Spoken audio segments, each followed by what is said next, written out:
Então, muito bom dia a todos novamente e bem-vindos a este encontro diocesano de catequistas. Nós somos de várias paróquias e vigararias da nossa diocese. Penso que estaremos representados aqui, pelo menos em termos geográficos, todas as vigararias e zonas da nossa diocese e, portanto, bem-vindos a todos. Nós iremos refletir aqui neste primeiro momento do encontro com base naquilo que é o caminho que a Igreja está a fazer de preparação para o Jubileu 2025. Vamos refletir sobre as 4 constituições do Concílio. Portanto, o Concílio Vaticano II, sabemos, é o grande marco e a grande referência da vida da Igreja deste tempo e do nosso tempo. E neste contexto do Jubileu 2025, em que se completam 2025 anos da encarnação de Jesus Cristo, do seu nascimento, este ano 2023 é um ano dedicado a conhecer o Concílio, os seus textos, particularmente as suas 4 constituições. E o ano 2024 dedicado à oração. É claro que neste contexto nós vivemos, como já fiz referência, o sínodo sobre a sinodalidade, sobre a Igreja na sua dimensão de vocação, participação e missão, de todos nós. E, de facto, quando nós olhamos para aquilo que é o Concílio, temos que considerar não só os seus textos, aquilo que eles refletiram sobre a vida da Igreja nos anos 60, mas também aquilo que eles hoje nos dizem acerca de nós. E por isso queremos descobrir e aurir sempre vida nova a partir daquilo que são as suas intervenções, o seu método e as suas intenções. De facto, o Concílio não é apenas um conjunto de textos, mas representa um modo de ser Igreja. E por isso não basta conhecer os textos, é preciso também descobrir o modo como eles foram construídos e as voltas que se deram para chegar àquilo que temos hoje. E, portanto, as Constituições dividem-se particularmente em 2 grupos, as dogmáticas, aquilo que em matéria de fé se deve acreditar, particularmente a Constituição Dei Verbum e a Lumen Gentium, portanto, sobre a revelação divina e sobre a Igreja. Depois temos uma Constituição pastoral, dedicada à missão da Igreja no mundo, a Gaudium et Spes, portanto, a ação da Igreja tanto à dintra como à destra. E a Sacrosanctum Sanctum Concilium, de facto, tem o título de Constituição Conciliar, não é dogmática nem pastoral em termos de nome, mas de qualquer modo tem muita dimensão pastoral naquilo que é a ação da Igreja e na celebração do mistério. E, portanto, contém um duplo significado dogmático, particularmente a partir daquilo que é o mistério da fé que se celebra, não é? E um sentido pastoral naquilo que é a dimensão propriamente da vivência dos sacramentos e das celebrações. E, portanto, nós temos ainda só 3 convidados. Esperamos que, entretanto, chegue a convidada que falta, mas convidámos 4 pessoas para nos falarem brevemente sobre estas Constituições. Assim, resumidamente, não é? Meter o Rocio na Rua da Potesga é sempre difícil, mas, de facto, aquilo que queremos é apontar alguns pontos essenciais que nos podem ajudar não só a descobrir a atualidade destes documentos, como despertar o nosso interesse para os aprofundar. Depois, no final, há uma questão para debatermos e depois pode haver também um tempo de conversa. Então, vamos começar pela Dei Verbum, portanto, a Constituição sobre a revelação divina, a relação entre as Sagradas Escrituras e a tradição. Foi promulgada em 18 de novembro de 1965 pelo Papa Paulo VI, e temos para nos falar sobre esta Constituição o Padre José Frazão Correia, que é conhecido de todos nós, certamente, que é presbítero da Companhia de Jesus, foi provincial da mesma província da Companhia Portuguesa entre 2014 e 2020, tem estudos em Filosofia e é doutorado em Teologia, e publicou algumas obras que todos nós podemos encontrar, A Fé Vive de Afeto, e depois, entretanto, A Difícil Bênção entre a Vida e a Fé, e atualmente trabalha, penso que é diretor da revista Brutéria. Portanto, vamos ouvi-lo então. Muito obrigado. Pode vir aqui.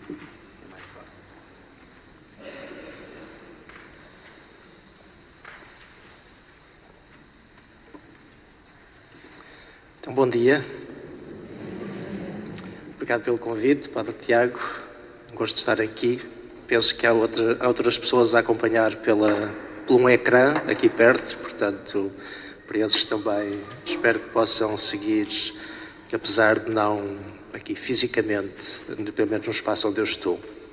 Então, como dizia o Padre Tiago, pôr um documento do Vaticano II em 15 minutos é como talvez tentar pôr a Praça do Rossio na Rua da Betesga, mas esse é o propósito e por isso vou tentar sublinhar só 2 ou 3 aspectos que me parecem que podem ajudar a trazer esse texto dos anos 60 do século passado para hoje e de alguma maneira esperando que isso possa estimular-vos a voltar a ler, se for o caso, ou ler pela primeira vez, quem nunca teve a oportunidade de ler, mas sobretudo são textos, apesar de muito próximos, são textos do século passado, enfim, já dá 70 anos e, portanto, algumas coisas já mudaram.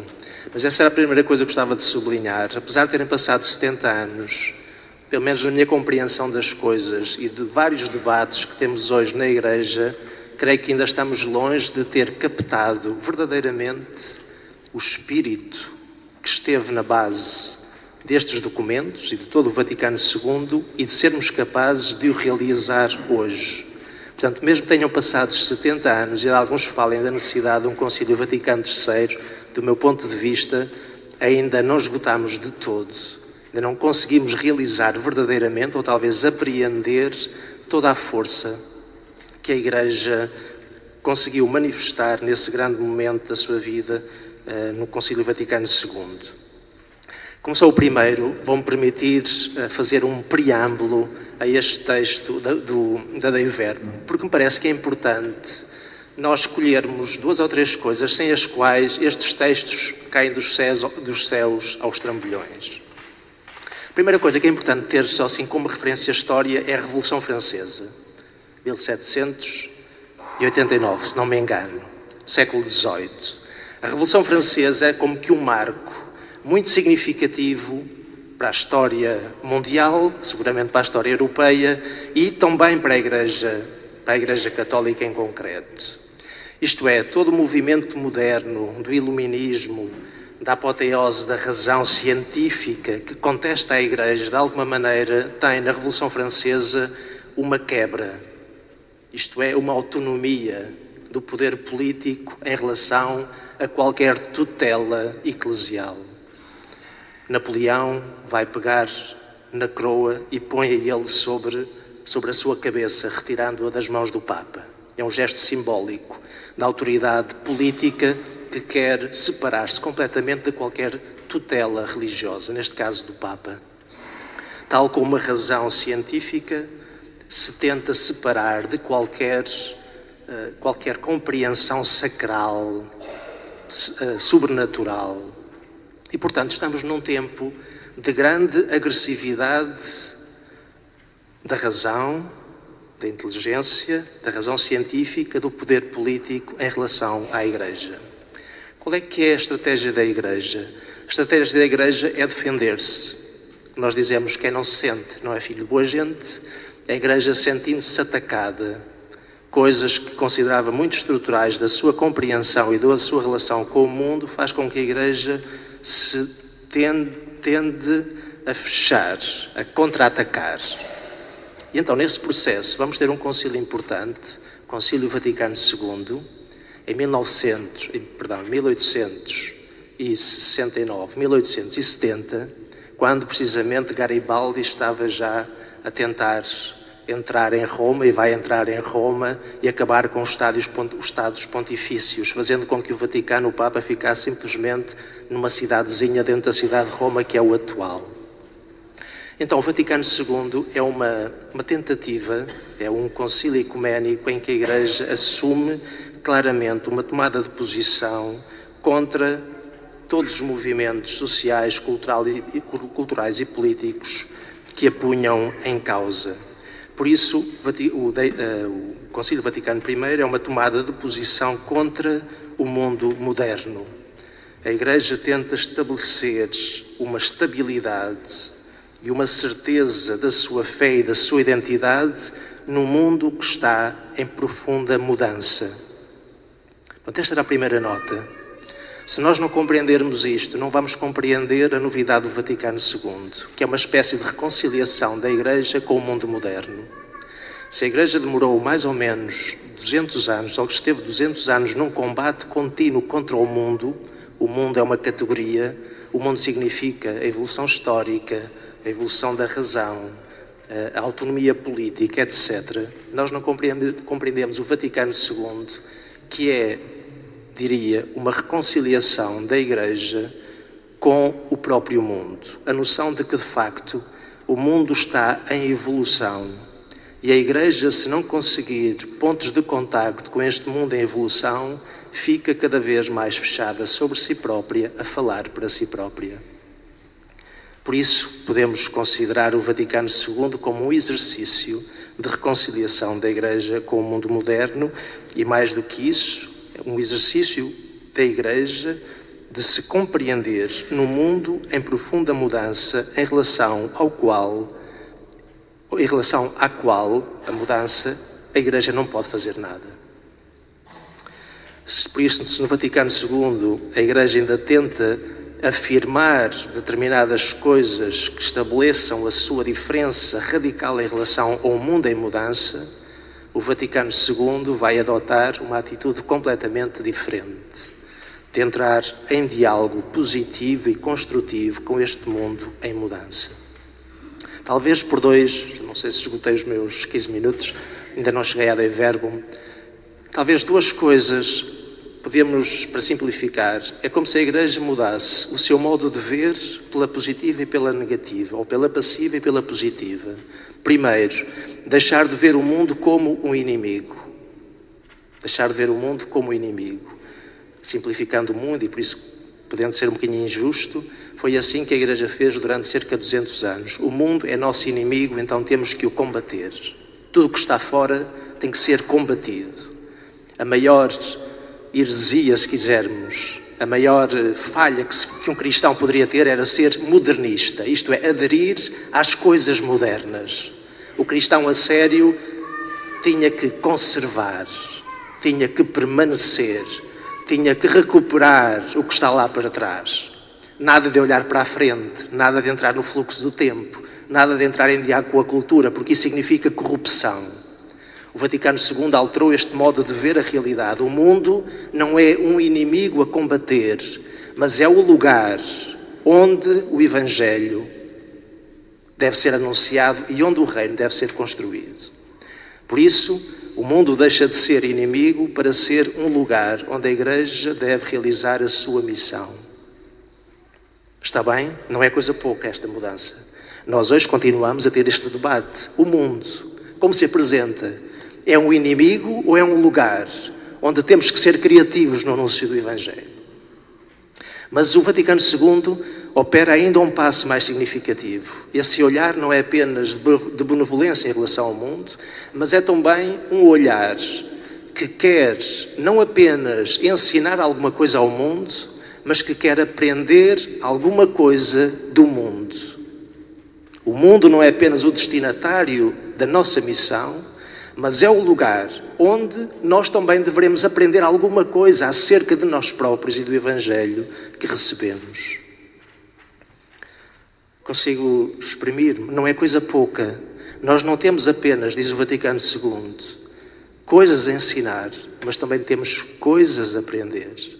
Se a Igreja é mãe e mestra, o nome de um texto de João 23, a Igreja também é aprendiz do próprio mundo. É como se a Igreja entendesse que, de facto, sem o mundo, sem os destinatários do Evangelho, não conseguiria compreender a graça que recebeu do Senhor através do Evangelho. Estão até aqui? Ok. Um outro elemento, e depois termino as introduções e vou rapidamente à Dei Verbum. Também simplificando muito, obviamente, nós temos que simplificar e quando simplificamos podemos ser pouco rigorosos. Uma das grandes características da modernidade é a descoberta da historicidade. Isto é um palavrão da história, isto é, da noção de que nós vivemos no espaço e no tempo e de que as coisas fluem, que as coisas se movem. O que parece talvez hoje evidente, não era assim tão evidente há 2 séculos atrás. E a própria Igreja teve que se lentamente, e se calhar ainda estamos neste processo de reconciliação com a historicidade. Isto teve repercussões muito grandes, por exemplo, no modo como nós compreendemos as Escrituras. Como é que nasceram as Escrituras? Alguém estava lá a tomar nota? Quando as coisas aconteceram, por exemplo, com Jesus? Como compreender a inspiração da Escritura? Isto é que ela é a palavra de Deus. É porque o Espírito guiava a mão do escritor que escreveu o Evangelho? A noção de historicidade do tempo e do espaço vai obrigar a Igreja a compreender coisas que estavam muito fixas, muito atemporais, como se não tivessem nascido no espaço e no tempo, como, por exemplo, o nascimento das Escrituras, como a noção de inspiração, como a própria noção de revelação, que é o tema central da Dei Verbum. Creio que hoje ainda estamos em luta com esta noção de historicidade. Mesmo hoje, debates dentro da Igreja, se eu tiver tempo ainda vou lá, dizem respeito à compreensão, ou melhor, ao modo como compreendemos a nossa fé a partir desta categoria de historicidade. Isto é, da compreensão da nossa fé exposta ao tempo. E como a mudança das coisas no tempo e como a nossa compreensão da fé no tempo não é uma degradação da fé, mas é um enriquecimento da fé. Bom, não sei se já perdi alguém pelo caminho, se estou a complicar, depois dirão. Bom, então, com esta introdução, dentro do tempo que tenho, obviamente precisaria talvez de explicar um pouco melhor estas coisas.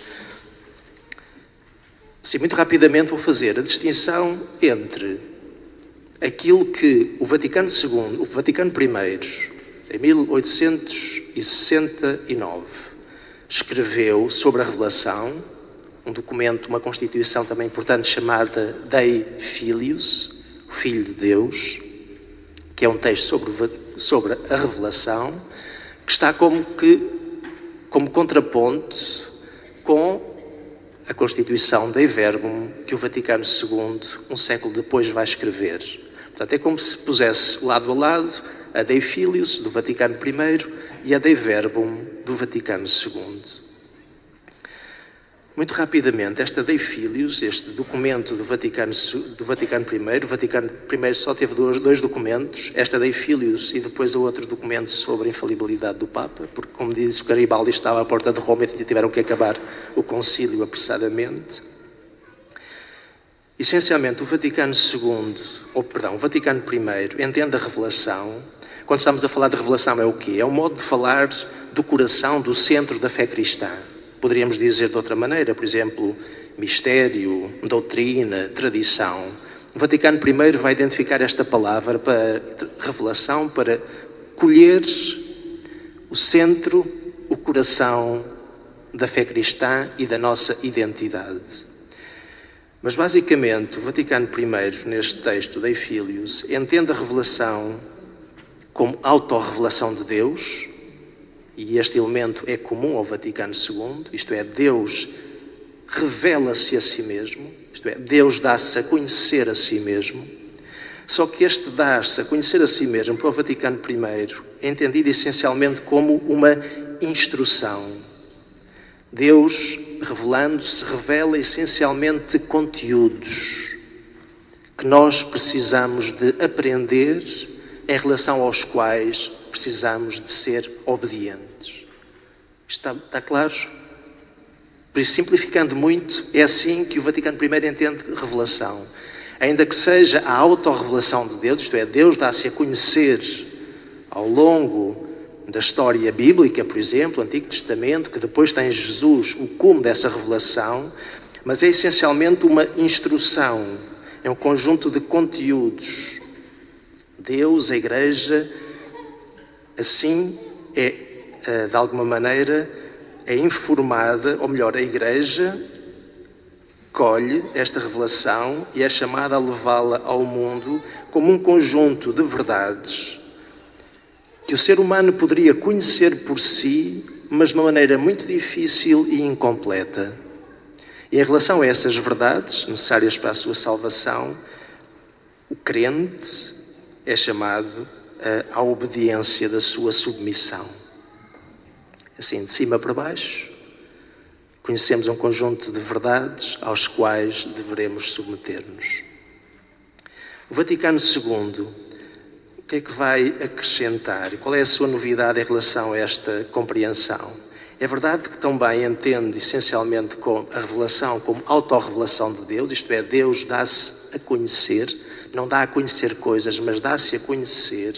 Mas esta revelação é menos uma instrução acerca de verdades que precisamos de conhecer e às quais nos submeter, mas é sobretudo uma comunicação de Deus.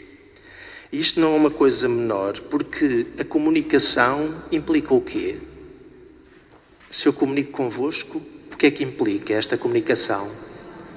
Exatamente. Esta é a grande novidade que o Vaticano II vai sublinhar. Parece-nos evidente, mas é uma coisa de grande novidade. Isto é, Deus fala, é verdade. Mas quando Deus fala, deve haver um destinatário que o ouve.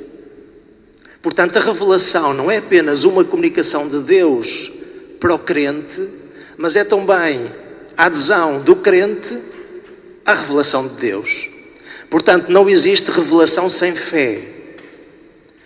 Deus não apenas comunica coisas, mas comunica-se nas coisas que comunica. Mas, ao mesmo tempo, o crente, o destinatário, na maneira como compreende o que Deus comunica, também faz parte da revelação.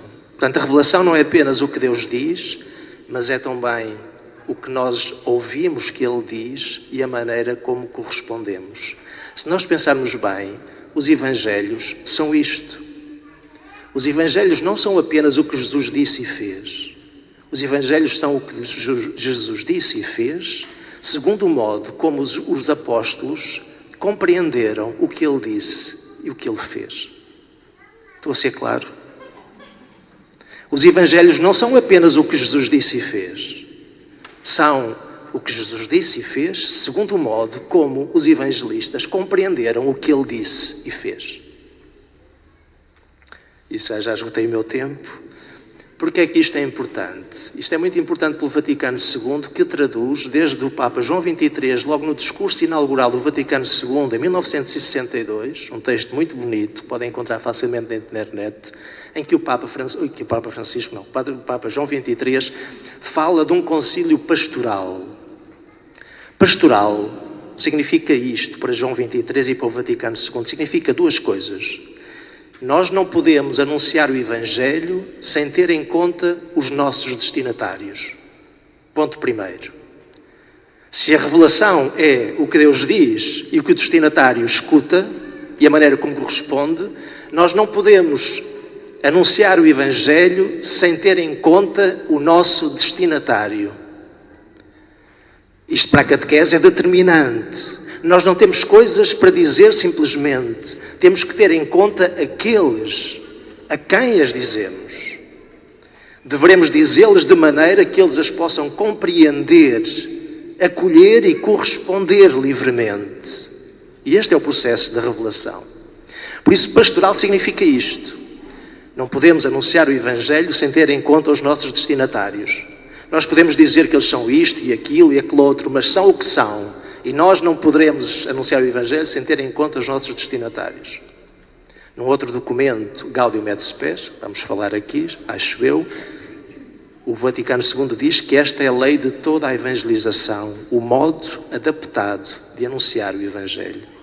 O modo adaptado de anunciar o Evangelho é a lei de toda a evangelização. Mas pastoral significa ainda outra coisa. Significa que aquilo que nós comunicamos ao anunciar o Evangelho já está a agir nos nossos destinatários. Por isso o Evangelho que levamos não é simplesmente de fora para dentro, mas de alguma maneira, misteriosamente, já está a acontecer pela presença do Espírito nos nossos destinatários. Por isso, a nós não cabe simplesmente levar de fora para dentro, mas cabe estar atentos para perceber como é que o Evangelho e o Espírito do Senhor ressuscitado já está misteriosamente a agir nos nossos destinatários. Por isso, as crianças que têm diante, ou os adolescentes ou os jovens, não são apenas destinatários passivos de algo que lhes é exterior, mas são lugares onde o Espírito já está a agir. E por isso diria que um bom catequista deve estar atento para perceber como é que o Espírito, do Senhor ressuscitado já está a agir ali. Para terminar, gostava de ler esta parte, mas não vou ler para não tirar tempo aos meus colegas, digamos assim. Não sei se ouviram ultimamente que houve um conjunto de 5 cardeais que fizeram ao Papa um conjunto de perguntas, dúvidas, e que ontem ou antes de ontem foram dadas a conhecer. As perguntas já são de junho ou julho, mas as respostas foram dadas a conhecer agora. E é muito interessante que a primeira pergunta diz respeito precisamente à revelação. Eu queria ler aqui, mas vai demorar um bocadinho, por isso não vou ler. Mas convido-vos a ler. Leiam a pergunta dos cardeais, a dúvida, e depois leiam a resposta do Papa Francisco. E tentem aplicar esta categoria de historicidade e tentem aplicar-lhe esta noção de pastoral para perceberem, com estas categorias, o que é que está subjacente à pergunta dos cardeais e à resposta do Papa Francisco. Como diz respeito precisamente à revelação e como os cardeais e o Papa Francisco citam essencialmente a Dei Verbum, é um exercício interessante de aplicação desta Constituição do Vaticano II e, ao mesmo tempo, um bom exercício para atualizar hoje. Estes cardeais fazem uma pergunta achando que há alguma desconformidade em relação à Dei Verbum e o Papa Francisco cita a Dei Verbum para dizer que não há descontinuidade nem desconforto em relação a esse documento. Bom, acho que não vos disse nada, mas fica aqui. Depois, no intervalo, se quiserem conversar, podemos conversar um bocadinho. Tenho gosto em poder esclarecer o que tentei dizer e, sobretudo, deixo-vos este trabalho de casa. Além de lerem a Constituição Dei Verbum, leiam também esta pergunta dos 5 cardeais e a maneira como o Papa lhes responde, e acho que será um bom modo de atualizar este documento para os dias da Igreja que vivemos hoje. Obrigado.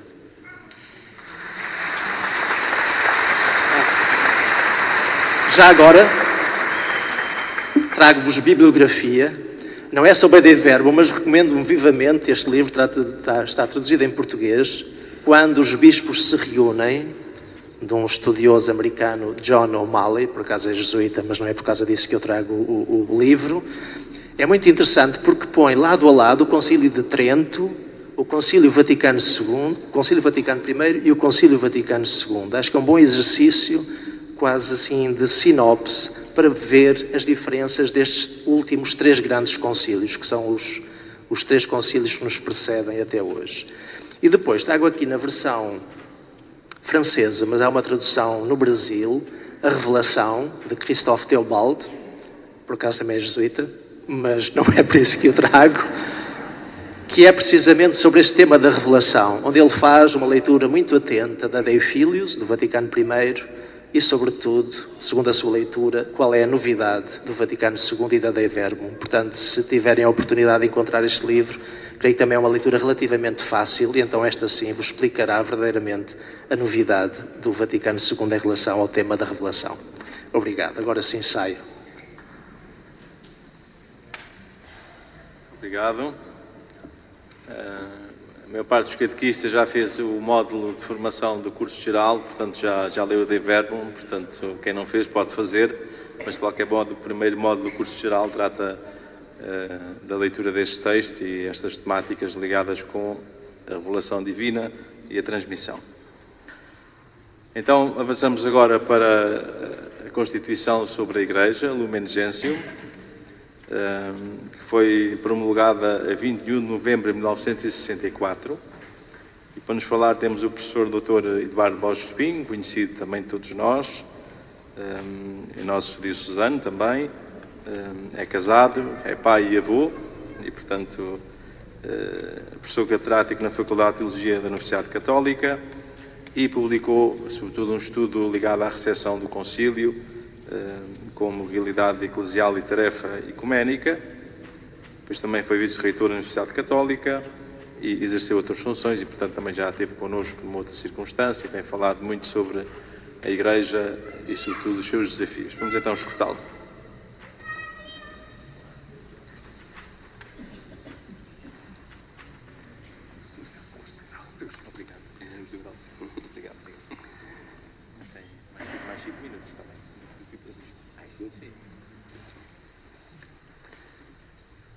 Muito bom dia a todos.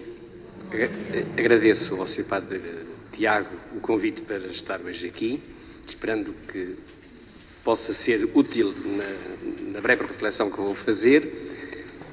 Queria saudá-los a todos com muito apreço, porque reconheço e sei que o trabalho de catequista é um trabalho de enorme necessidade e mérito nas nossas comunidades, muitas vezes nem sempre suficientemente avaliado, e esse apreço eu queria manifestá-lo antes de toda a minha reflexão que vou fazer.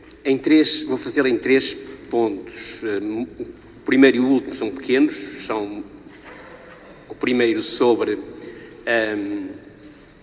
a preparação do texto, a elaboração do texto, e a última sobre a recepção. A parte central é sobre os conteúdos principais, mais inovadores, que me parecem estar presentes na Lumen Gentium. E trouxe o texto escrito porque assim também consigo dizer aquilo que me parece mais importante e, simultaneamente, também respeitarei, espero, aproximadamente, o tempo que me foi atribuído. E então, primeiro ponto sobre a elaboração do texto, umas brevíssimas notas. A Constituição Dogmática Lumen Gentium, aprovada em 1964, na terceira e penúltima sessão do Concílio, é um documento estruturante do pensamento conciliar. Sem a criteriologia amadurecida, sem a criteriologia amadurecida que resultou da sua elaboração, não teriam sido possíveis outros documentos conciliares verdadeiramente inovadores. Por exemplo, o Decreto sobre o Ecumenismo, a Declaração sobre a Liberdade Religiosa ou o Decreto Ad Gentes sobre a atividade missionária da Igreja.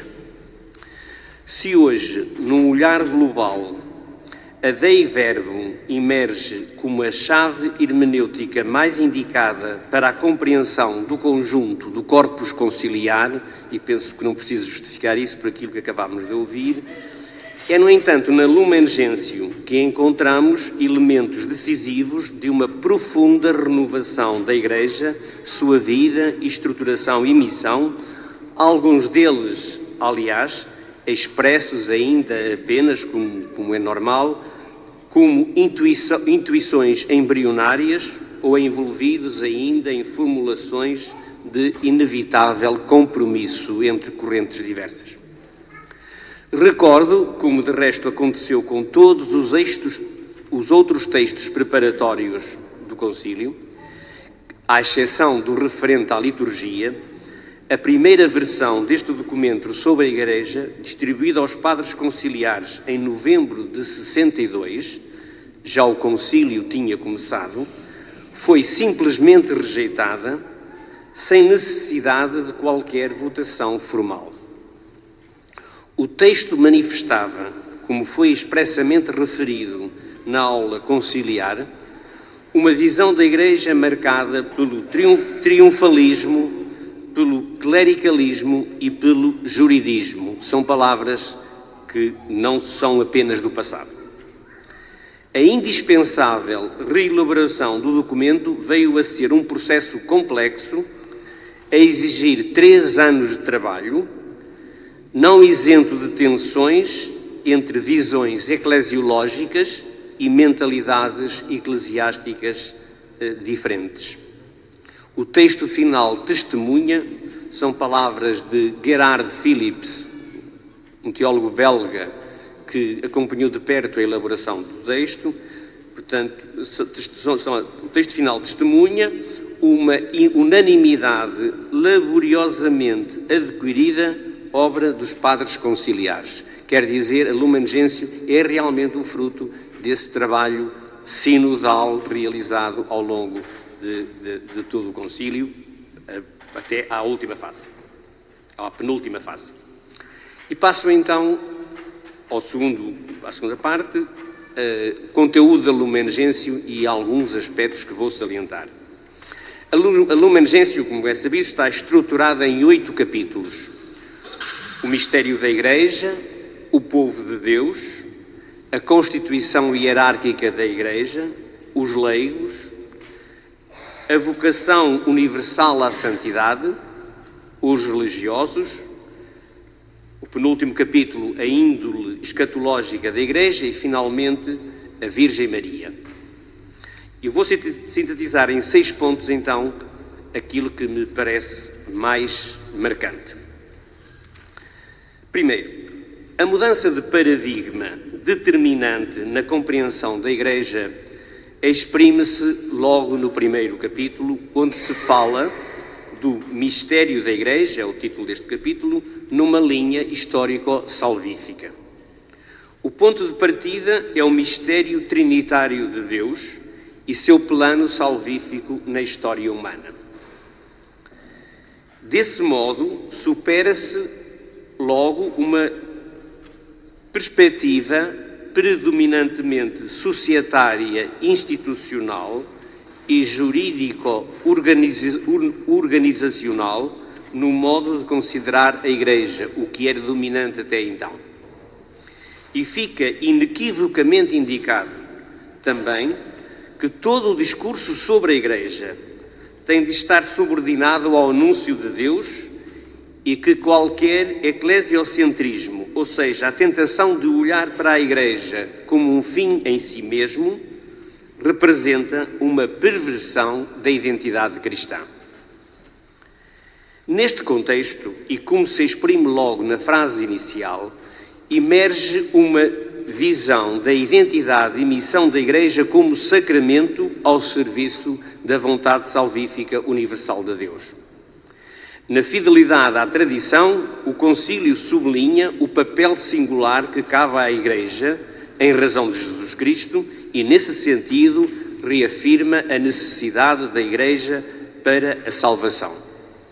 Mas sabe que esta necessidade é da ordem do sacramento. Realiza-se como sinalização e mediação de uma realidade que é, antes de mais e sempre, dom e obra de Deus, pelos caminhos de que Deus dispõe e só Deus conhece. A Igreja não se entende, pois, simplesmente como o lugar exclusivo da salvação, de que era paradigma o axioma que se repetia insistentemente: fora da Igreja não há salvação. Mas compreende-se antes como sacramento do amor misericordioso e salvífico universal de Deus. Por isso mesmo, a Igreja é interpelada sempre a acolher os sinais e os dons de Deus na história da humanidade, a estar atenta à presença do reino de Deus fora das suas fronteiras visíveis. Segundo ponto.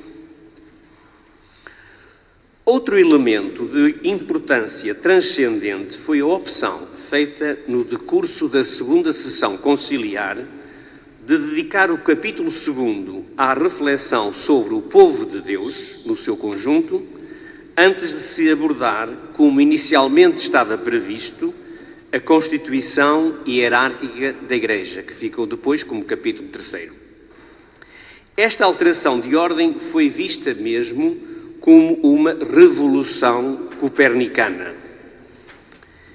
Creio que é verdade. Esta inversão, diria uns anos mais tarde o cardeal Sunens, Esta inversão impõe-nos como que uma espécie de constante revolução mental cujas consequências ainda não acabamos de medir. É o fim da citação.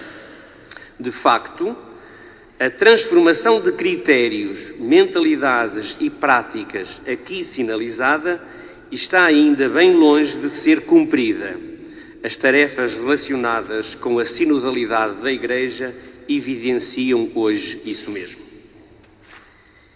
Esta atenção prioritária ao povo de Deus, enraizada biblicamente em razão do agir de Deus na história, em Jesus Cristo e na força do seu Espírito, tem enormes consequências. Vou enumerar algumas.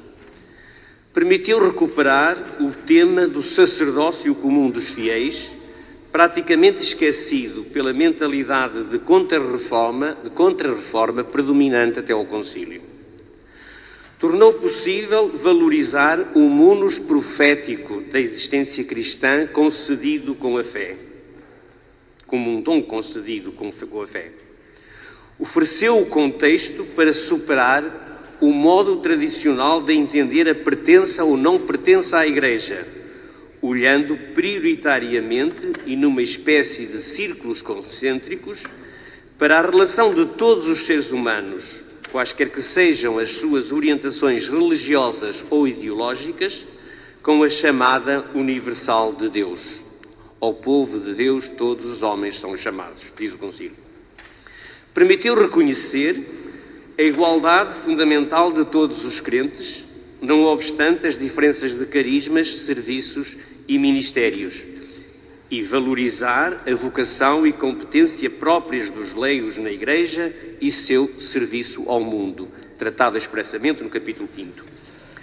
Possibilitou uma mais consciente percepção do significado singular da vida consagrada para a identidade e missão da Igreja, capítulo 6º. E, sobretudo, tornou claro que nenhum cristão, qualquer que seja a sua modalidade e situação de vida, está excluído da vocação à santidade, da chamada a seguir Jesus em fidelidade aos dons de Deus nas circunstâncias do seu viver. É o capítulo 5º. Terceiro ponto. Com o objetivo de completar a doutrina do Vaticano I sobre o primado de jurisdição do Papa, a Lumen Gentium procurou estabelecer o maior equilíbrio entre o munus de Bispo de Roma e o papel dos bispos, valorizando o lugar próprio do bispo como aquele que, recebendo a plenitude do sacramento da ordem, faz parte do colégio apostólico e preside a uma igreja local. Acentuou-se assim que o bispo é o princípio visível e o fundamento da unidade da igreja local, do mesmo modo que o bispo de Roma é para a unidade dos bispos e dos fiéis a nível universal. Nesta ordem de ideias, reconheceu-se o caráter estrutural da colegialidade episcopal na vida da Igreja e revalorizou-se o significado das igrejas locais como porção do povo de Deus com um rosto próprio dentro da comunhão das igrejas. Embora se trate no concílio de uma reflexão ainda incipiente, há aqui a afirmação inequívoca da consistência teológica e prático-pastoral das igrejas locais, nas quais está presente a Igreja na totalidade do seu mistério. Como é sabido, tanto o papel das igrejas locais na sua tarefa de inculturação da fé, como as expressões efetivas da colegialidade episcopal, têm sido objeto de uma recepção muito lenta e bem difícil. Quarto, no decurso do processo de reflexão conciliar, emergiu a consciência de que Igreja de Cristo e Igreja Católica Romana não são grandezas totalmente idênticas.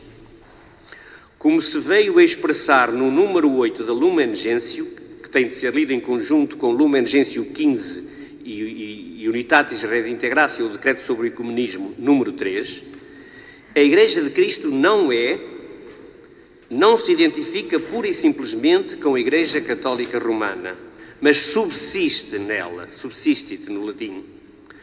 Reconhece-se, pois, que fora do seu espaço visível há bens de santificação e de verdade que têm significado para o acontecimento da salvação. Com esta abertura ecuménica, tornou-se possível um novo entendimento da relação da Igreja de Roma com as outras igrejas e comunidades eclesiais. A convicção de que a Igreja Católica Romana possui a plenitude sacramental e institucional dos meios da salvação mantém-se, mas isso não significa que ela esgote a realidade eclesial existente no mundo, ou que os católicos, como indivíduos, sejam os melhores cristãos. Quinto, no seu penúltimo capítulo, a Lumen Gentium aponta o horizonte final da existência cristã e lembra o caráter peregrino da Igreja, mostrando-se consciente das suas limitações e falhas nas circunstâncias da história. Se Lumen Gentium 8 afirma que a Igreja, contendo pecadores no seu próprio seio, simultaneamente santa e sempre necessitada de purificação, exercita continuamente a penitência e a renovação, Lumen Gentium 48 reconhece, e volto a citar, que a Igreja peregrina nos seus sacramentos e nas suas instituições, que pertencem à presente ordem temporal, leva a imagem passageira deste mundo. Aponta-se assim para a atitude espiritual, doutrinal, estrutural e pastoral de uma Igreja conscientemente aberta à necessidade de conversão, renovação e reforma, como referem expressamente os números 6 e 7 do decreto sobre o ecumenismo.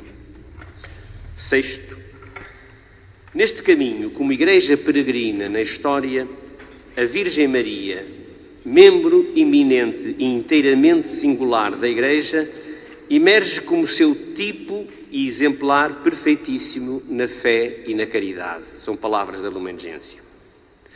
Superando concessões unilaterais do passado, o último capítulo da Lumen Gentium vê Maria simultaneamente no mistério de Cristo e no mistério da Igreja, deixando claro que só à luz de Cristo e como representação e prefiguração do caminho da Igreja se pode entender o seu lugar e praticar corretamente a devoção mariana.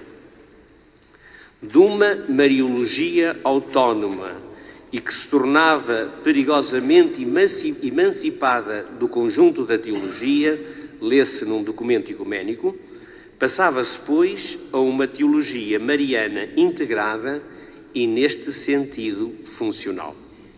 Fim de citação.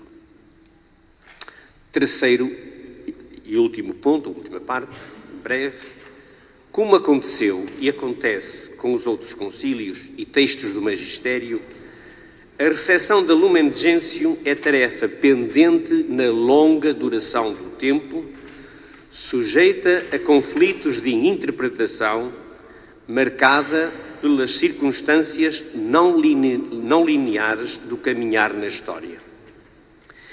Importa não esquecer que quem hoje tem menos de 65, 70 anos, já não possui a mínima experiência existencial do que o Vaticano II verdadeiramente significou no contexto eclesial e social de então e como impulso para o futuro. Com os meus cabelos brancos, tenho autoridade para dizer isto. A Lumen Gentium continua a ser fonte inspiradora de renovação da Igreja no nosso tempo e a sua continuada recepção deve ser entendida e praticada como tarefa criativa de fidelidade ao Espírito. Somos interpelados a praticar com maior coerência aquilo que já foi adquirido e, ao mesmo tempo, a saber ir para além dela, não na invenção de uma nova Igreja, mas na busca de respostas mais adequadas e credíveis às novas e difíceis interpelações que hoje se colocam. O testemunho do Evangelho de Jesus nas circunstâncias do nosso mundo exige rupturas com mentalidades passadas e caminhos de existência cristã inovadores, em busca de fidelidade ao que o Espírito de Deus nos vai pedindo no nosso viver na história. Muito obrigado pela vossa atenção.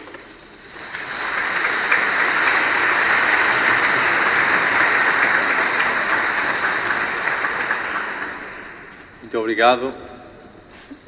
O tempo já vai avançando e a última interveniente não pode estar presente, mandou uma mensagem a dizer que não pode estar presente, portanto não iremos ter comunicação sobre a Gaudium et Spes. É pena, mas de qualquer modo teremos tempo depois de localmente, ou assim nestes encontros, falar sobre esta Constituição Pastoral, que no fundo faz o corolário daquilo que é a reflexão do Concílio da Igreja na sua dimensão da ação em relação ao mundo, em relação àquilo que é a sua tarefa evangelizadora. Então temos agora o Padre Pedro Lourenço, que nos irá falar sobre a primeira Constituição do Concílio, portanto a Sacrosanctum Sanctum Concilium, aprovada e promulgada a 4 de dezembro de 1963. Ele é conhecido de todos nós, é presbítero da nossa Diocese, especializou-se em liturgia em Roma, no Instituto Litúrgico de Santo Anselmo, é diretor do Departamento de Liturgia da nossa Diocese e também formador no Seminário dos Olivais.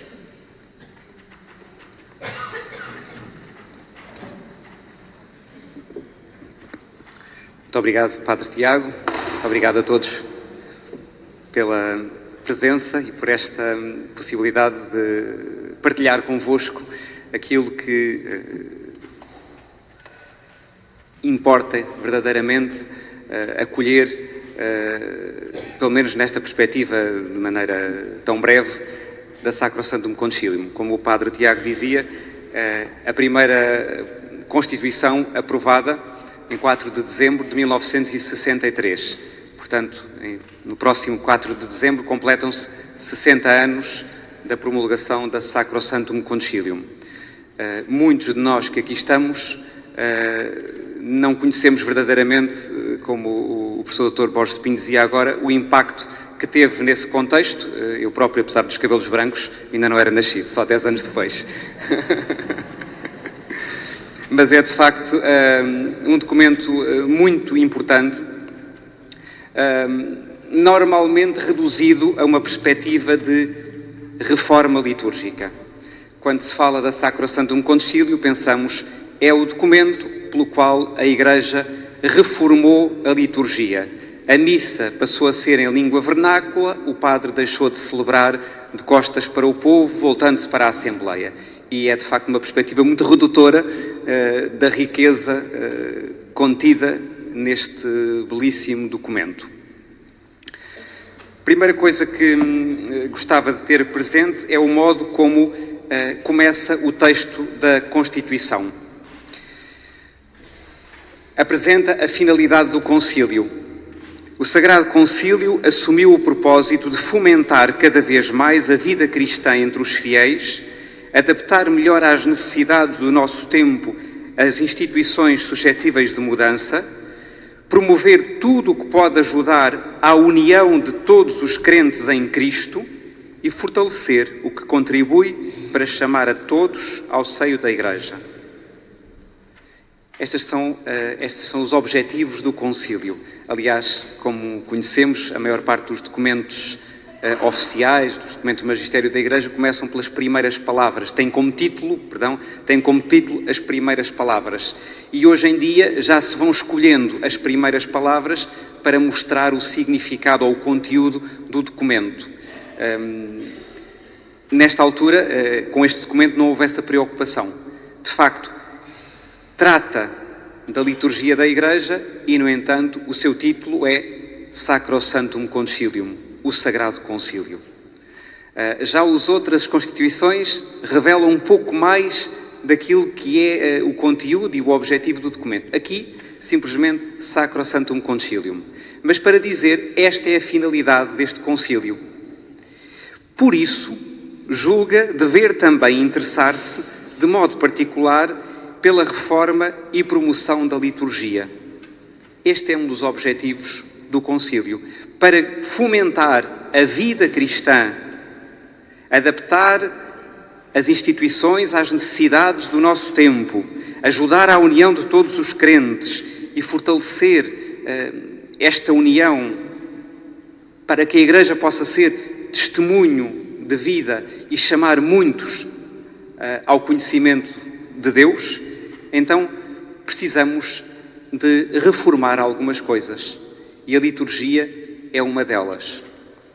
Poderíamos pensar que ia ser uma reforma de rubricas. Vamos alterar as regras simplesmente para simplificar e para que todos possam perceber melhor.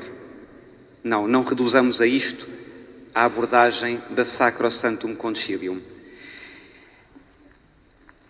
Primeiro, a Sacrosanctum Concilium não cai do céu, poderíamos dizer assim, ainda que seja um documento emanado com a graça de Deus, exigiu um longo percurso de trabalho.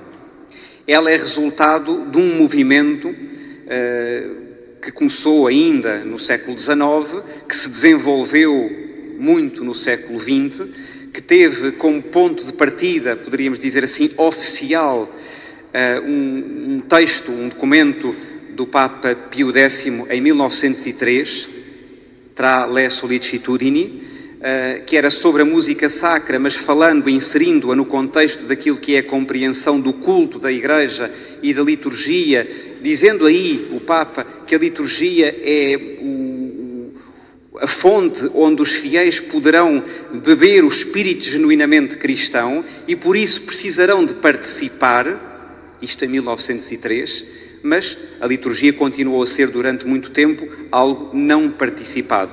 E a participação implicava neste contexto, ou nesta visão ainda, um entendimento, uma vivência, quanto possível, de algo que alguém faz em vez de nós, que faz por nós. Portanto, os ministros sagrados celebram pelos fiéis e para os fiéis, mas não a Igreja como comunidade que celebra.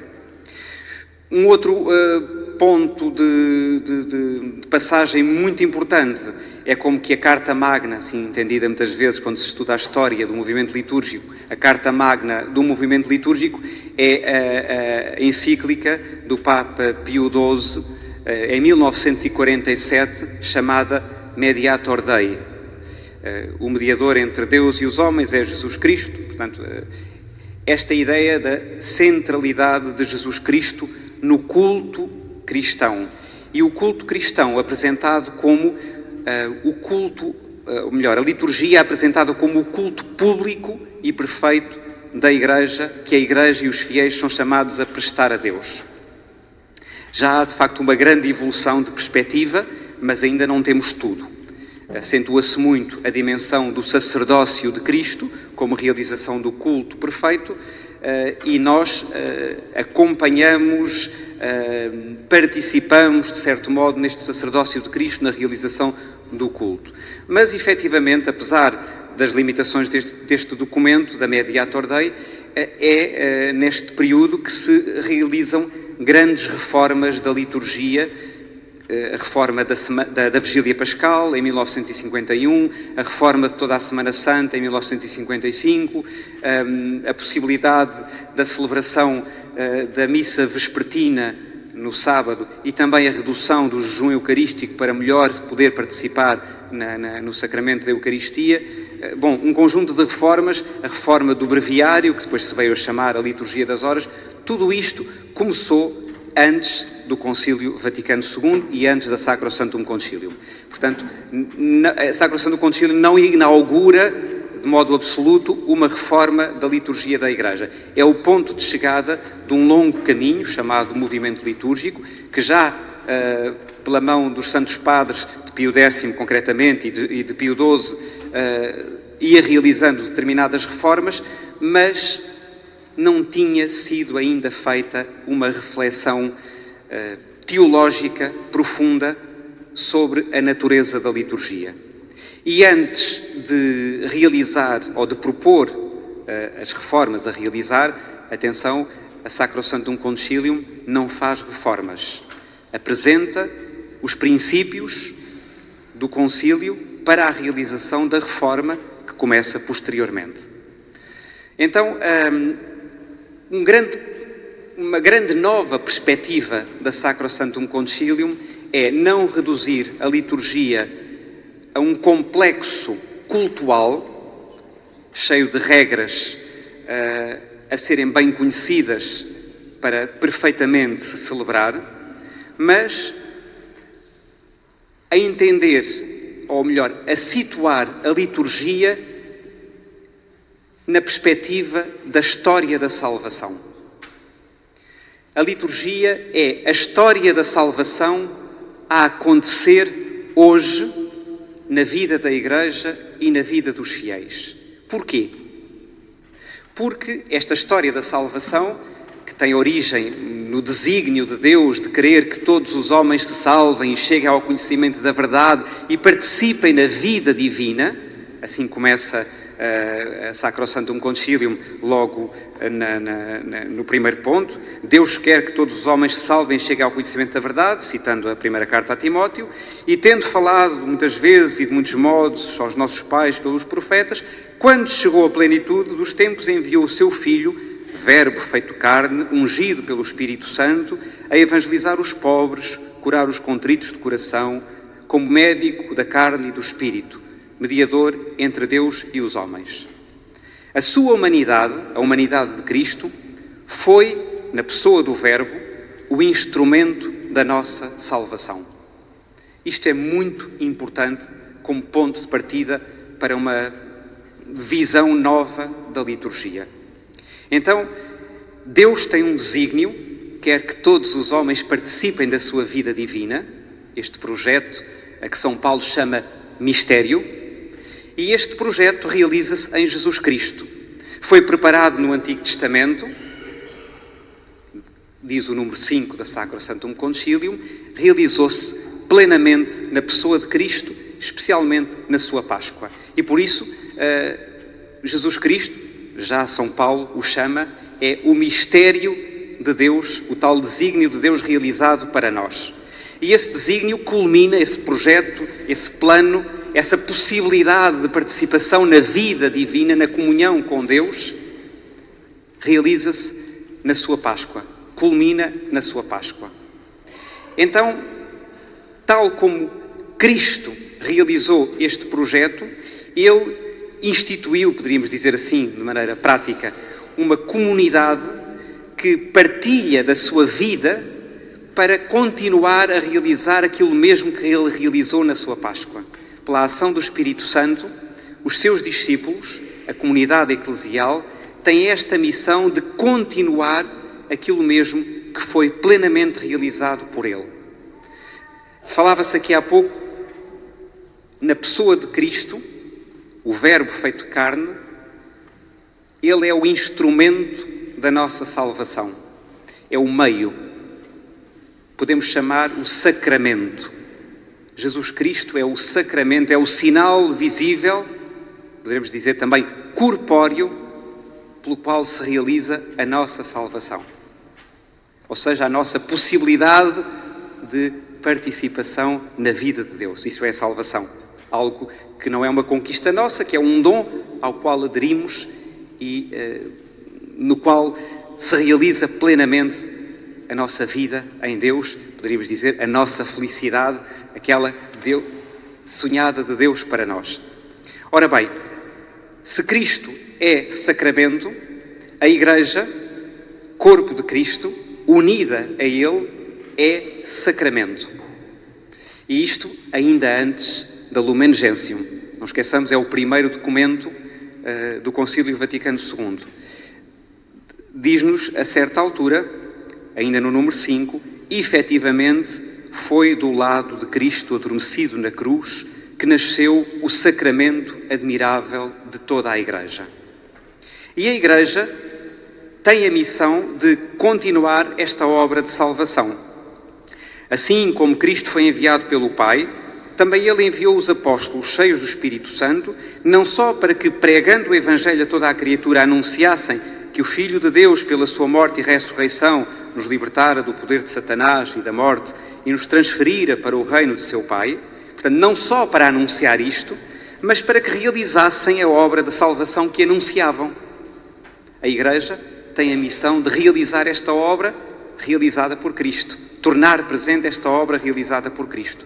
Então a liturgia não se entende apenas como uma realidade que agora nós cumprimos à maneira de culto para agradarmos a Deus e, de certo modo, para nos envolvermos numa certa mística espiritual. Não se reduz a isso. A liturgia é, na perspectiva da Sacrosanctum Concilium, a participação dos fiéis na obra da salvação. A liturgia é o hoje da salvação a acontecer para nós, por meio de sinais. Tal como Cristo é um instrumento, é um meio, é um sinal, por isso chamado sacramento, tal como a Igreja em Cristo, aliás, o início da Lumen Gentium dirá assim: a Igreja em Cristo é como que o sacramento ou sinal da união desculpai-me. A Igreja em Cristo é como que o sacramento ou sinal da íntima união com Cristo e da unidade do género humano. Portanto, a Igreja, sacramento, sinal. Ora bem, a Igreja, por meio de sinais, e a liturgia é um complexo de sinais sagrados, pelos quais a obra realizada por Cristo, por meio da Igreja, continua a acontecer na vida dos fiéis. A certa altura, a Constituição Sacrosanctum Concilium vai utilizar a expressão per ritus et preces, por meio de ritos e preces e orações.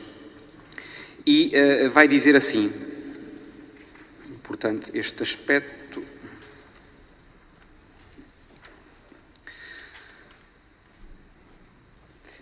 É por isso que a Igreja se esforça empenhadamente para que os fiéis cristãos não assistam a este mistério da fé, ou seja, à celebração na qual se torna presente o desígnio maravilhoso de Deus de nos tornar participantes da sua vida divina.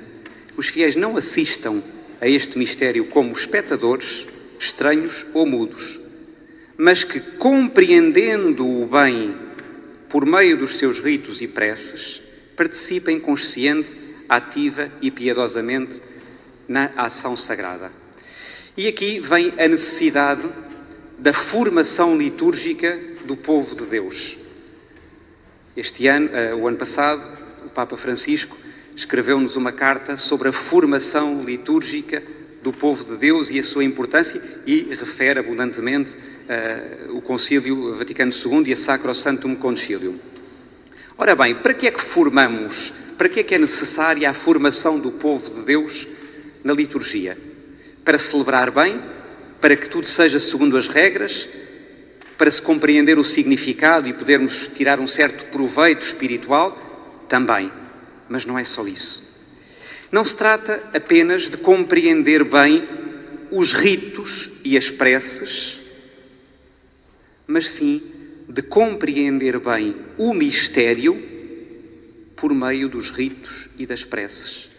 Então o objetivo é nós termos acesso ao mistério, termos acesso à vida divina que nos é dada por meio de Jesus Cristo. E esse acesso é possível pelos sinais sacramentais, não apenas a Eucaristia e os demais sacramentos, mas tudo o que na liturgia são sinais sagrados pelos quais a vida divina nos envolve. Precisamos desses sinais, precisamos de ser tocados por eles, precisamos de os viver, precisamos de os celebrar, para que por meio deles tenhamos acesso ao mistério. O mistério não é o inacessível, É algo que nos transcende, sem dúvida, é algo que não compreendemos completamente, é algo que não alcançamos por nós próprios, mas o mistério é o tal desígnio de participação na vida em Deus. E isso é-nos revelado por Jesus Cristo, não apenas por conceitos, mas por acontecimento, a sua vida, a sua Páscoa. Isso é-nos dado por meio da Igreja, que torna presente a vida e a Páscoa de Jesus Cristo, e na Igreja isso é-nos dado por meio das celebrações. Por isso é tão importante compreender o que celebramos, não apenas para alcançar o mistério, como se quanto mais compreendemos, mais alcançamos Deus. Não, precisamos de celebrar bem, porque por meio daquilo que celebramos é-nos dado o acesso a esta vida em Deus. Outro aspecto muito importante, e estou quase a terminar, da Sacro Sanctum Concilium, é dizer que a liturgia não esgota toda a ação da Igreja. Ela, de facto, a Igreja precisa de anunciar o Evangelho, precisa de ensinar e precisa, sobretudo, de praticar a caridade de Cristo. Por aí adiante, são muitos os campos de ação da Igreja. Portanto, a liturgia não esgota toda a ação da Igreja, mas é a liturgia a sua meta e a sua fonte. É aí que os fiéis vão beber o espírito cristão, o espírito de Cristo, da sua Páscoa, da sua entrega, do seu amor pleno. Vão beber, vão participar, vão aí alimentar-se para que possam realizar na vida o que exprimem na celebração. Realizar por meio do anúncio, por meio da vivência, da caridade e de todas as outras dimensões que ocupam a missão da Igreja. Portanto, não esgotando toda a ação da Igreja, está no centro da vida da Igreja. À maneira de fonte, poderíamos dizer de alimento espiritual, mas também à maneira de meta, porque tudo aquilo que nós fazemos na vida da Igreja tem o seu horizonte último, a vida em Deus. Não só o que nós fazemos para que individualmente nos possamos unir a Deus, mas para que possamos, como membros do corpo de Cristo e da humanidade a que pertencemos, tudo orientar para Deus. E precisamos, de facto, da liturgia nesta perspectiva, não apenas de assistência, creio que está superada essa visão, não apenas de compreensão racional, porque precisamos de perceber tudo, mas efetivamente precisamos de perceber para bem participar. Porque só participando nesta obra realizada pelo corpo de Cristo, que é a Igreja, continua a função sacerdotal de Cristo, não apenas na pessoa dos ministros ordenados, eles presidem à celebração que envolve toda a Igreja que celebra, tudo isto é da Sacro Sanctum Concilium. Então, a Igreja, a comunidade que celebra, é chamada Assembleia Celebrante, presidida por um ministro, mas toda ela celebrante. E terminava com aquilo que sabemos, já temos dito muitas vezes, temos ouvido muitas vezes, e até tinha sido dito antes na carta do Papa Pio XII, Mediator Dei, que já citei. Na liturgia torna-se presente a pessoa de Jesus Cristo de maneiras variadas, diversas modalidades, não são diversas presenças. E encontramos isto, não vou dizer agora o número, senão ainda me perco aqui à procura. Poderíamos achar, encontramos Cristo na Eucaristia, no Santíssimo Sacramento, é verdade, mas encontramos Cristo, antes de mais, e é assim a ordem com que a Sacro Sanctum Concilium fala, na Assembleia reunida em seu nome, onde 2 ou 3 estão reunidos em meu nome, eu estou no meio deles. Na Assembleia reunida para celebrar, em nome de Cristo, está o próprio Cristo presente. Na pessoa do ministro que preside essa Assembleia, o ministro ordenado, como cabeça de um corpo, mas não substituindo o corpo. Na palavra proclamada, é Cristo presente. E, de maneira iminente, especial, nas espécies eucarísticas e nos demais sacramentos, nestas 4 modalidades está Cristo presente, para nos dizer que o protagonista da celebração não é o padre, não é a Igreja em si mesma, é Cristo. E a Igreja, como corpo de Cristo, celebra.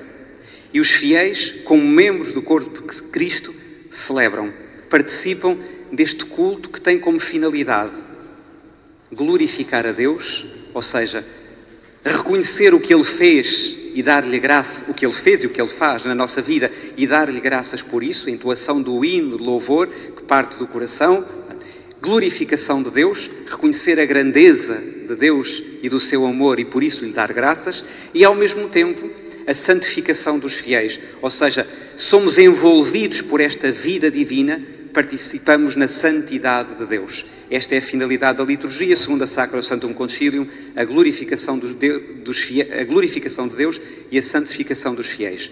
E para isto é importante incrementar a vida cristã, a vida litúrgica, para que os fiéis possam, de maneira mais viva, participar na vida divina.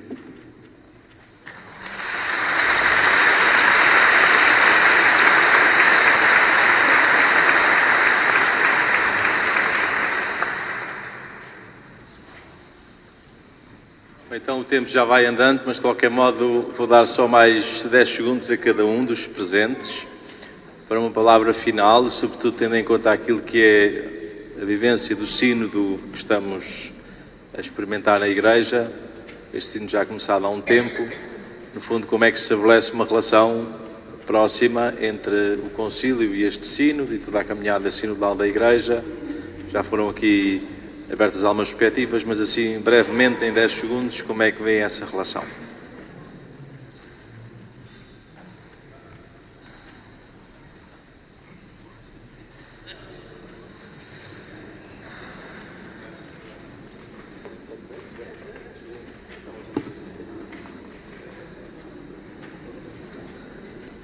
Sim.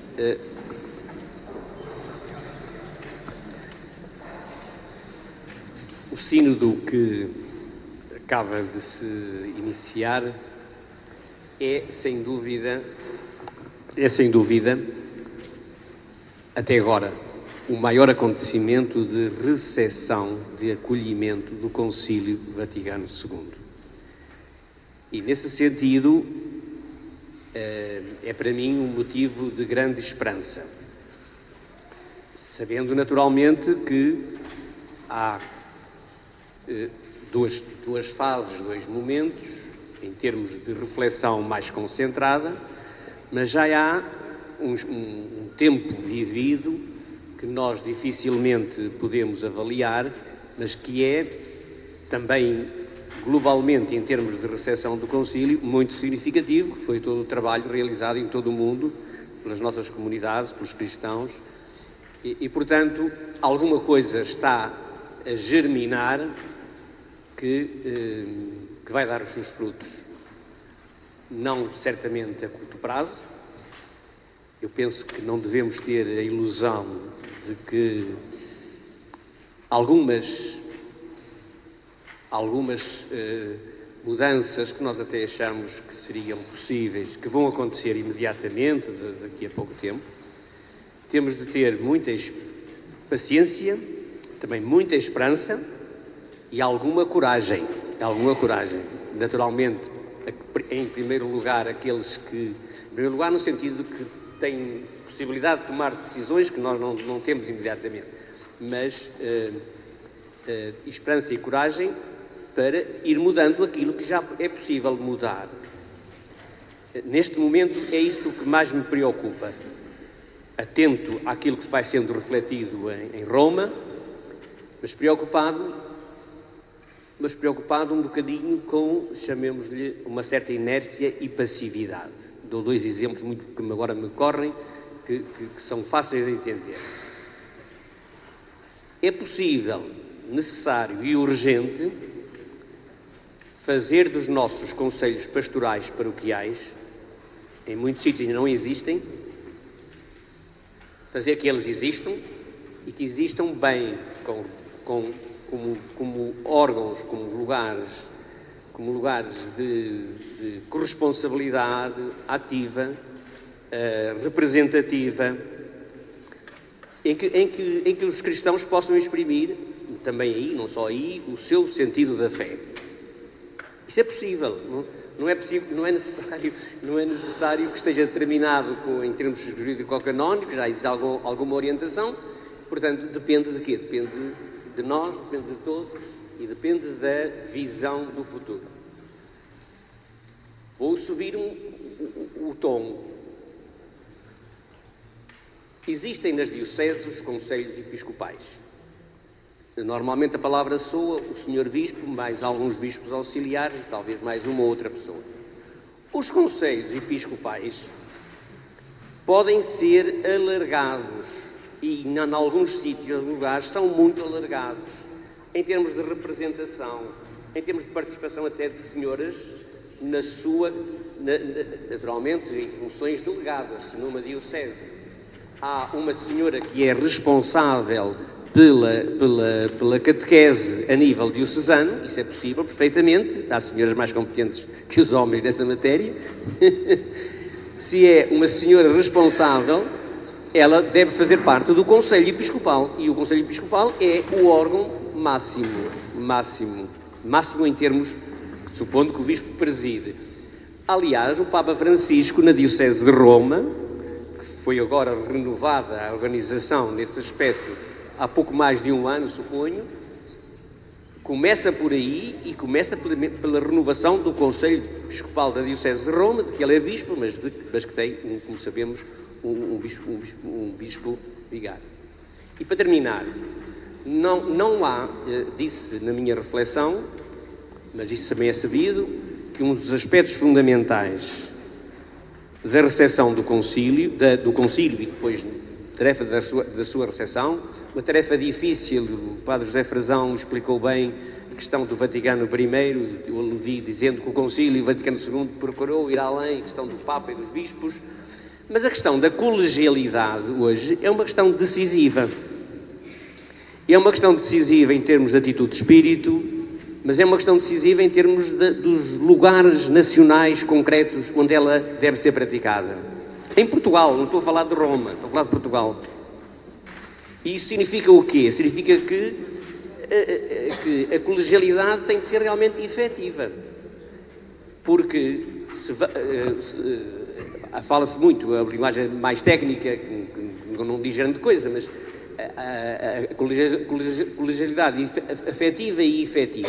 E efetiva no sentido máximo só num concílio, é evidente. Mas colegialidade afetiva é um dever moral cristão. Qualquer cristão, um bispo não pode estar excluído desse dever.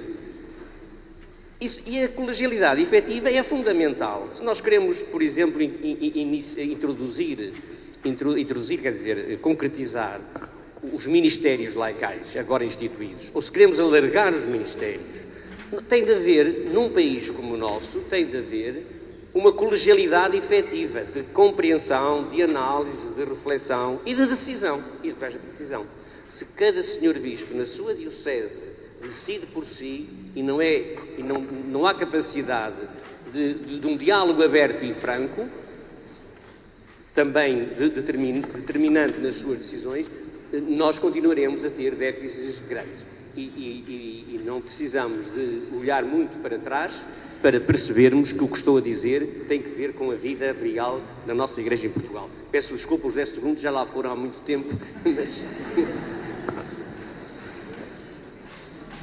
Então, duas ou três coisas. A primeira, creio que este é um exercício arriscado, este do sínodo, porque é longo, já começou em 21 e vai terminar em 24, é muito tempo, porque envolve muita gente e é arriscado porque sabe-se por onde se começa e não se sabe onde é que pode levar. Mas parece-me que o envolvimento de tanta gente, tantos cristãos no mundo inteiro, não pode desaguar em nada.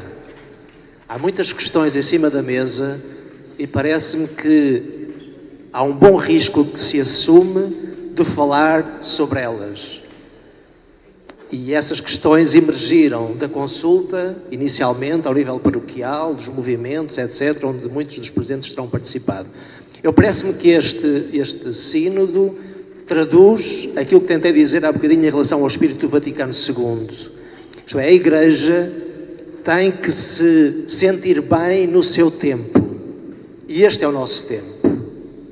E é importante que nós percebamos aquilo que o tempo nos pede para que nós possamos realizar o Evangelho, que é a missão que recebemos. Testemunhar uma palavra que faz bem à vida das pessoas, basicamente. Que é uma boa palavra, que é algo de bom. E nós temos que realizar isso neste tempo. A questão do Papa é, eu não sei como é que a Igreja deve ser hoje. Sozinho não sei. E com os bispos também não saberemos exatamente. Então temos que convocar a Igreja toda para que tente perceber o que é que o Espírito hoje nos pede para sermos fiéis à nossa missão. Sendo que, por vezes, para ser fiel é preciso mudar. E vamos novamente à questão da mudança ou da preservação, digamos assim. A Igreja até o Vaticano II entendeu que mudar era o pior que nos podia acontecer. Temos que preservar para ser fiéis. O Vaticano II vem recordar, não, para sermos fiéis talvez precisemos de mudar. Porque caso contrário os nossos destinatários não nos acolhem, não compreendem, não acolhem a palavra que lhes queremos comunicar. Portanto, parece-me que é um exercício de atenção ao tempo, tal como o Vaticano II procurou fazer. A segunda coisa é aquela que o Padre Pedro recordou para a liturgia, uma participação ativa. Este é um ponto central no Vaticano II, concretamente na Sacrosanctum Concilium, mas podemos dizer no conjunto da compreensão da Igreja. Isto é, os batizados são sujeitos eclesiais. Todos os batizados são sujeitos eclesiais e, portanto, todos são chamados a exprimir, a assumir a sua palavra e a escutar a palavra dos outros. E é neste exercício de palavra honesta e de escuta, diria, generosa, que o Espírito se manifesta. O Papa Francisco parece acreditar nisto. Isto é, o Espírito do Senhor ressuscitado manifesta-se entre nós, que falamos acerca da nossa identidade e da nossa missão.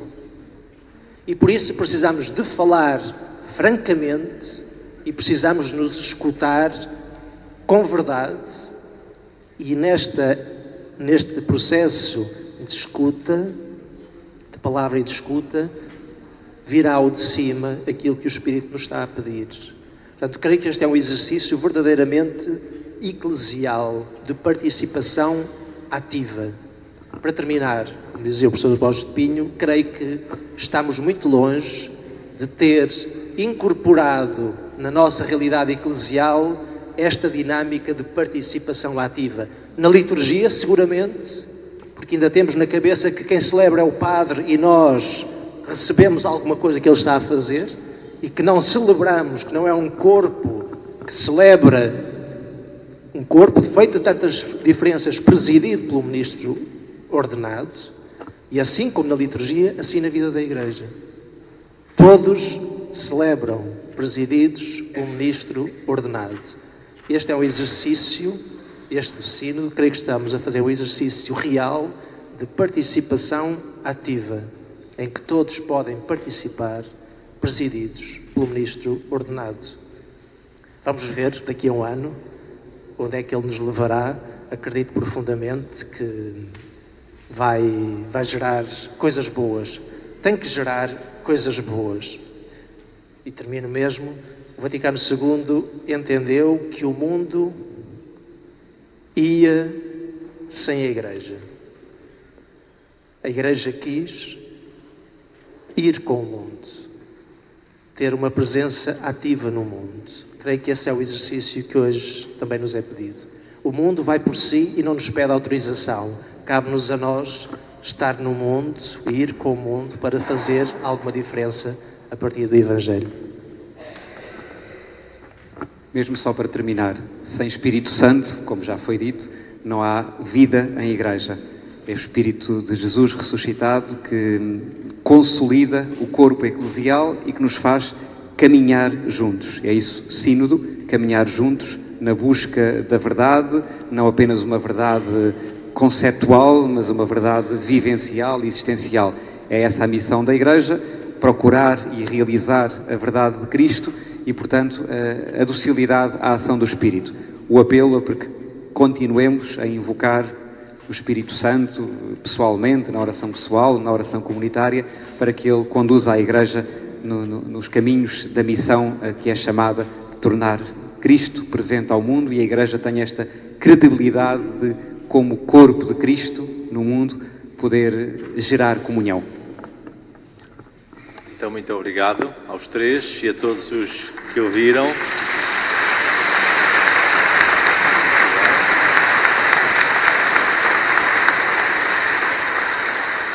Nós agora vamos receber algumas indicações relativamente ao processo seguinte. Portanto, nós vamos continuar aqui todo o dia aqui e por perto.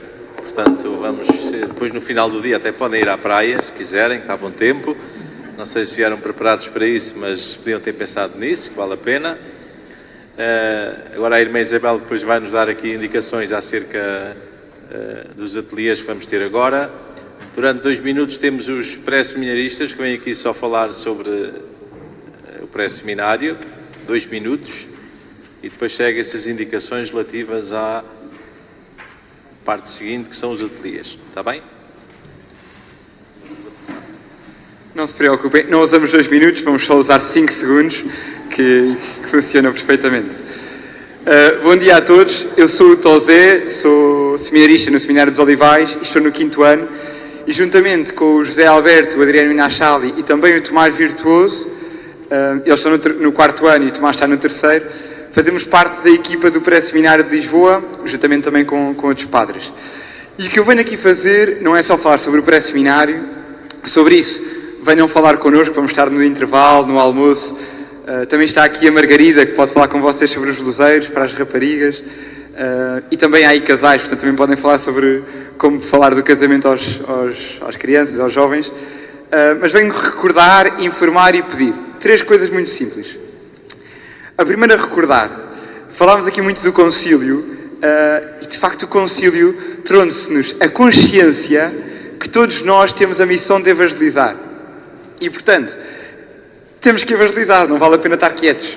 Portanto, temos que sair, temos que partir. E a missão, quem vive isto de forma mais ativa, são vocês, são os catequistas.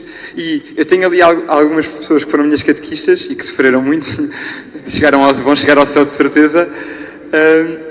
Mas de facto é uma missão única e bela, e quando Jesus nos toca, não há como calar, não é? E portanto é uma missão que urge falar de Jesus. E depois recordar uma coisa que aconteceu há 2 meses, que não sei se estão recordados, que foi a Jornada Mundial da Juventude, em que o Papa Francisco nos recordava que Jesus nos chama pelo nosso nome. E é assim, o meu pai também está por aí a algures, e eu sei que às vezes o meu pai chama-me para fazer qualquer coisa e eu demoro algum tempo a fazer. Mas quando Deus nos chama para fazer alguma coisa, é uma coisa concreta. E portanto, é urgente não só perguntarmos cada um de nós, Jesus, o que é que tu queres para mim hoje? Mas ajudarmos também aqueles que acompanhamos a pôr esta questão e a pensar nesta questão. E portanto, queria recordar muito que esta é a vossa missão em primeiro lugar, não é? Como catequistas, de levar Jesus, de propor Jesus e de ajudar a pensar, ok, o que é que tu queres de mim, Pai? Tu criaste-me para quê? E de facto éramos recordados que fomos criados em primeiro lugar para a santidade e para o céu. E como dizia o Papa nas jornadas de Polónia, que me foram muito queridas, não somos chamados a ser cristãos de sofá, somos chamados a levantar-nos, e de facto esta questão da participação ativa. Depois, uma informação. Para isto, e porque às vezes não temos muito tempo, paciência ou jeito, a Diocese, graças a Deus, tem bons instrumentos. Tem o pré-seminário e tem os luzeiros que promovem encontros vocacionais no Natal, na Páscoa e no Verão, para rapazes das diversas idades. Há ali um cartaz já mesmo à direita aqui que podem ir ver, e depois também vão receber esta informação no vosso e-mail, mas que promove atividades que ajudem as crianças e os adolescentes e os jovens, e também há um espaço para os universitários, a crescer na santidade, a crescer na relação com Deus, na amizade com Deus, e com Jesus, já me calo para Tiago, e com Jesus a partir. E por fim, a irmã também já me está a mandar calar, só a minha é que me mandam calar. E no fim desta informação, também dizer um pedido muito concreto, que é, portanto, usem e abusem do pré-seminário, falem connosco, nós temos redes sociais, o e-mail e tudo mais, e também costumamos a fazer visitas a paróquias. E por fim, um pedido, portanto, já recordei que somos chamados a ser ativos, informei que há pontos de apoio, e um pedido muito simples, que é, rezem pelas vocações. E rezem com liberdade de acolher o que Deus quer. Porque eu digo que há 4 pilares para a alegria, que é possível ver sempre. Vou dizer 2 para os outros 2 irem falar connosco, que é, o primeiro é dizer sempre, seja feita a tua vontade, e o segundo é fazer o primeiro sem condições. E por isso, rezem muito pelas vocações, porque de facto a messe é grande, os operários são poucos, e por isso pedi ao Senhor da Seara que mande trabalhadores para a sua Seara. Porque de facto, muito obrigado, eu vou só terminar